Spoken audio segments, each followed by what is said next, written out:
Olá, tudo bem?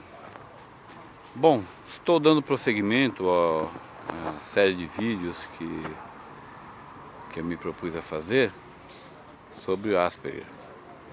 Antes que alguém me pergunte, realmente eu tirei a barba.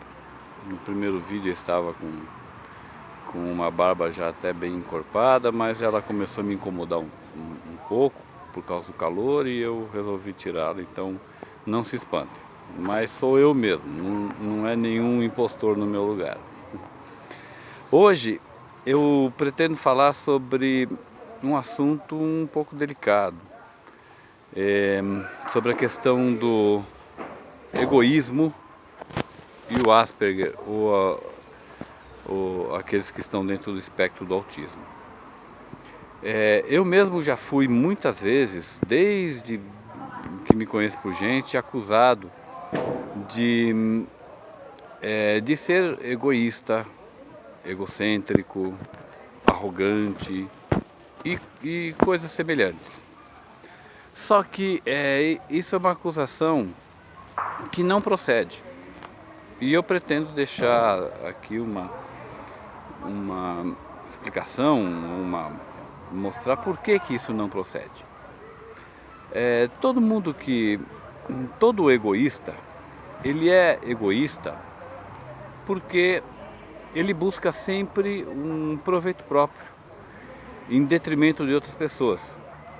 Ou seja, ele quer um benefício para si mesmo, e normalmente um benefício que é conseguido às custas do prejuízo de outros para que ele se beneficie. O egocêntrico também, não tanto para buscar diretamente o prejuízo de outro em troca de seu benefício, mas seja como for, ele busca somente o que lhe interessa, sem levar em conta as demais pessoas. E faz isso tendo uma percepção clara sobre as outras pessoas e sobre o que elas querem, e mesmo assim ele age, ele atua de maneira a dar prioridade sempre para si mesmo, em prejuízo dos outros.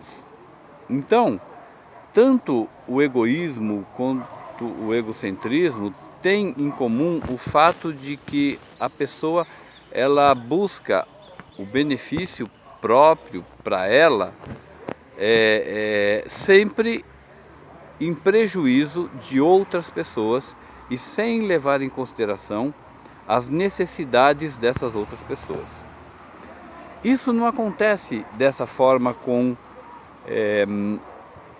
quem está dentro do espectro autista e com os Aspergers. Porque o Asperger, ele na verdade, ele tem uma percepção diferente do seu entorno, daquilo que o cerca e da realidade externa a ele. E diferente de quem é egoísta e egocêntrico, ele não busca vantagens próprias e particulares e principalmente não busca fazer isso causando prejuízo ou levando as outras pessoas a uma situação de prejuízo para elas.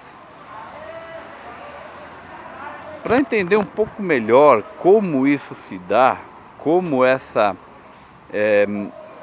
esse mundo particular do autista, do Asperger, se processa, eu vou utilizar uma figura, uma metáfora, tá? Que eu desenvolvi quando eu era ainda bem novo. Talvez lá na minha idade, entre os 8, 10 anos, eu não lembro exatamente quando, mas em uma visita que eu fiz ao Aquário de Santos, que era um dos maiores aquários que existia aqui no país, naquela época, e observando os peixes ali em seus aquários, eu pude perceber que a gente olhando, e acho que qualquer um que já tenha visto um aquário, que tem um aquário em casa, nota isso. A gente olha através do vidro do aquário e percebe meio que como se lá dentro, atrás do vidro, tivesse uma realidade meio diferente da realidade daqui de fora, do outro lado do vidro. Não que a gente esteja vendo coisas que não existam ou coisas que sejam irreais. A gente sabe perfeitamente que o que a gente está vendo é real, é verdadeiro, mas nos parece distorcido, parece diferente, parece uma coisa fora do nosso cotidiano. É uma percepção alterada pelo desvio que a luz sofre ao atravessar a água e o vidro e chegar até nós. Pois bem, essa percepção eu percebi nessa idade que ela se assemelhava muito às alterações de percepção sobre a vivência social que eu tinha com as pessoas. E eu percebi que, para mim, era meio como que, ao tratar com as outras pessoas, como se eu estivesse olhando através do vidro de um aquário. Como se eu estivesse olhando através de um vidro dessa distorção da água para uma realidade ligeiramente distorcida da minha. E essa realidade que existia além de mim, fora de mim. Tá? Só que no meu caso, o que eu percebia é que eu estava como que dentro de um quarto ou de uma sala cercada por aquários em todas as voltas, em toda a volta.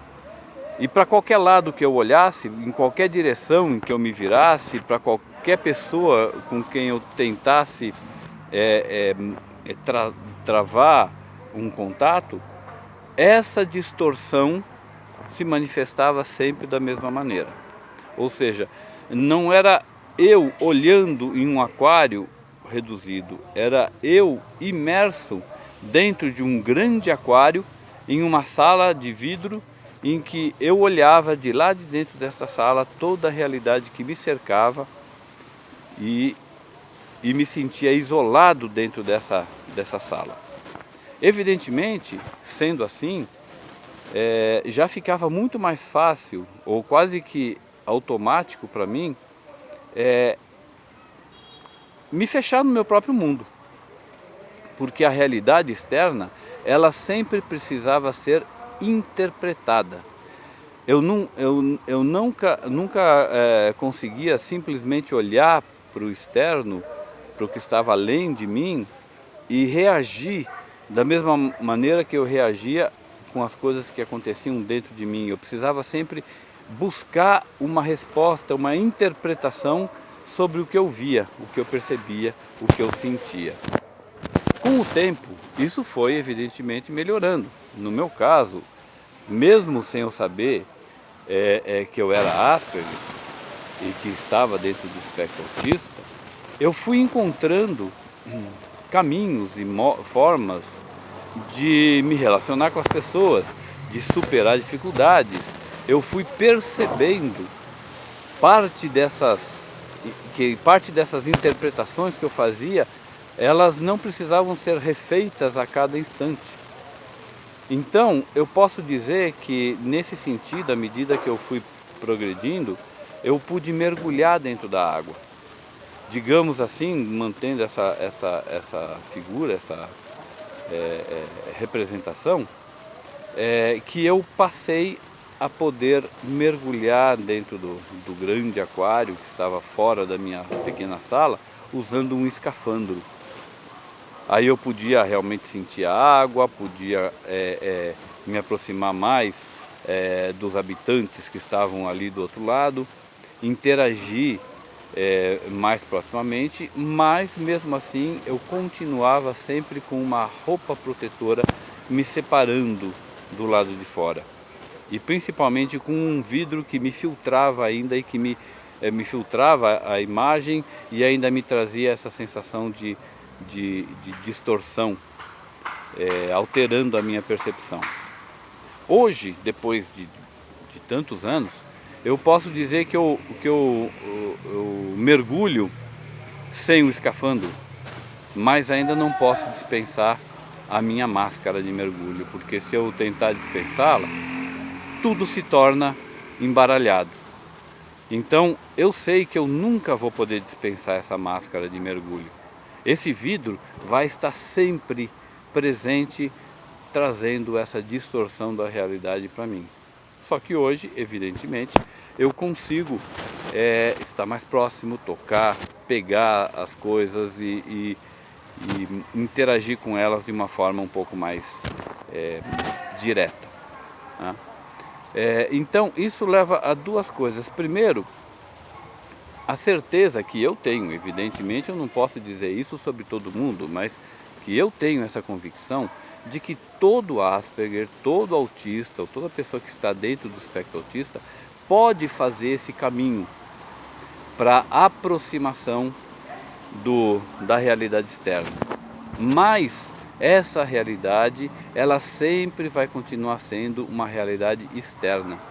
E portanto, por mais que a pessoa se aproxime dessa realidade, ela nunca vai conseguir dispensar duas coisas. Uma é o vidro que provoca essa distorção na visão da realidade. Ele sempre vai estar lá. E a segunda coisa é o fato de que você está mergulhando em um meio que não é seu. Então, não estranhe se de repente um Asperger ou alguém que está no espectro autista, um autista de alta atividade, que tenha um contato já melhor com as pessoas e com a realidade externa, de repente ele precise se isolar, ou ele se afaste, ou ele passe a agir de uma forma um pouco mais diferente do que aquilo que você esperava. É porque ele está mergulhando, e se ele está mergulhando, em determinados momentos ele precisa subir para pegar ar, para respirar. E é isso o que nós temos que fazer de vez em quando. Nós precisamos respirar para não morrermos afogados. E o ar que a gente respira, ele só existe dentro de nosso próprio mundo interno. Acontece é que esse nos voltar para dentro, essa forma de nós vermos o mundo através de outra percepção, faz com que muitas pessoas acabem olhando para a gente e pensando, poxa, ele é egoísta, ele é egocêntrico, ele só quer saber dele, ou ele é arrogante, ou ele não se importa com as pessoas. Mas não é verdade. Nós nos importamos, nós queremos a convivência, nós queremos a interação, mas além do que a nossa vontade determina, além do que nossa escolha pode dizer, nós precisamos sim, de vez em quando, de tomarmos ar, de tomarmos fôlego para não morrermos afogados. E isso faz com que nós tenhamos que voltar para o nosso mundo, nós tenhamos que sair do nosso mergulho, sair do meio da água para tomar o fôlego. Eu criei uma palavra para mostrar bem essa situação, já que nós não somos nem egoístas e nem egocêntricos. Então o que nós somos? Nós somos egotônicos. O egotônico é aquele que está sim centrado em seu mundo, mas não centrado em seu mundo por busca de vantagens pessoais, particulares, e principalmente não centrado em seu mundo buscando o prejuízo de outros, para que o seu mundo, as suas vontades, os seus interesses possam ser favorecidos. Nós estamos centrados em nosso mundo simplesmente porque nós precisamos dele para sobreviver. E nós não temos como abdicar desse mundo, porque mergulhando no oceano, mergulhando no aquário, mergulhando na água onde as outras pessoas estão, mais cedo ou mais tarde o nosso fôlego acaba e nós precisamos retornar, sair, subir à superfície para tomarmos o fôlego que nos impede de morrermos afogados. É isso. Espero ter conseguido passar a mensagem que eu queria passar e espero que vocês consigam levar em conta esse fato. Essa não é simplesmente uma palavra que eu estou criando de forma leviana, mas é uma palavra que mostra como nós somos egotônicos e não egoístas nem egocêntricos. Obrigado, até logo mais.